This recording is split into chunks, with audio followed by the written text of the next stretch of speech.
વિરમગામમાં મણિનગર શ્રી સ્વામિનારાયણ ગાદી સંસ્થાના દ્વારા પાટોત્સવમાં મહાપૂજા 9મા પ્રતિષ્ઠોત્સવ નિમિત્તે સ્વામિનારાયણ બાપા સ્વામી બાપાનું ષોડશોપચારથી પૂજન અર્ચન આરતી તથા અન્નકૂટ દર્શન જીવન પ્રાણ શ્રી અબજી બાપાશ્રીની વાતોની સમૂહ પારાયણો આશીર્વાદ બાળકોને પ્રોત્સાહન ઇનામ વિતરણ જેવા વિવિધ આધ્યાત્મિક કાર્યક્રમો યોજાયા હતા।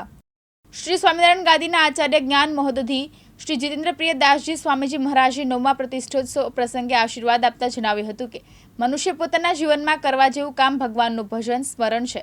ભગવાનનું ભજન થઈ શકે તે માટે મંદિરોના સર્જન છે તથા સત્સંગ કરી શકે તે માટે આવા મંદિરોના સર્જન છે। સત્સંગ પૂર્વે જીવ અમાસના ચંદ્ર જેવો હોય છે, બિલકુલ અંધકારમય, પરંતુ સત્સંગના યોગ બાદ જીવ પૂર્ણિમાના ચંદ્રની જેમ 16 કળાએ સંપૂર્ણ ખીલી ઉઠે છે। એટલે કે સત્સંગના યોગથી જીવાત્મા બળીઓ વૃદ્ધિને પામે છે। સત્સંગથી મનુષ્યનું જીવન ઉજળું બને છે, તે સંસ્કારિત પણ બને છે।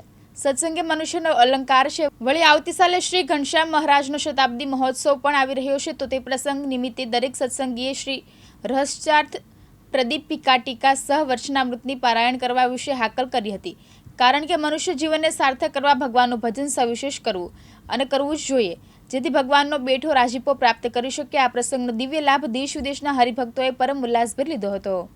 મણિનગર શ્રી સ્વામિનારાયણ ગાદી સંસ્થાન સંચાલિત શ્રી સ્વામિનારાયણ મંદિર વિરમગામમાં આજે શ્રી સ્વામિનારાયણ ભગવાન ઘનશ્યામ મહારાજ જીવન પ્રાણ અબજી બાપાશ્રી અને ગુરુદેવ મુક્ત જીવન સ્વામી બાપાનો 9મો વાર્ષિક પાટોત્સવ શ્રી સ્વામિનારાયણ ગાદીના આચાર્ય જ્ઞાન મહોદધિ પરમ પૂજ્ય શ્રી જીતેન્દ્રિય પ્રિયદાસજી સ્વામીજી મહારાજની પુનિત નિશ્રામાં ઉજવવામાં આવ્યો હતો અને આ પ્રસંગે જીવન પ્રાણ અબજી બાપાશ્રીની વાતોની સમૂહ પારાયણ, બાળ સંસ્કાર સિંચનના બાળકોને પ્રોત્સાહન ઇનામ તેમજ પરમ પૂજ્ય આચાર્ય સ્વામીજી મહારાજના આશીર્વાદ, અન્નકૂટ દર્શન, શ્રી સ્વામિનારાયણ બાપા સ્વામી બાપાનો વાર્ષિક પાટોત્સવ વગેરે અનેક અધ્યાત્મ સભર કાર્યક્રમો ઉજવવામાં આવ્યા હતા, જેમાં મોટી સંખ્યામાં બાળ નલકંઠાના હરિભક્તો પણ ઉપસ્થિત રહ્યા હતા અને દેશ વિદેશના હરિભક્તોએ આ મહોત્સવનો કાર્યક્રમ ઓનલાઈન માણ્યો હતો। અસ્તુ।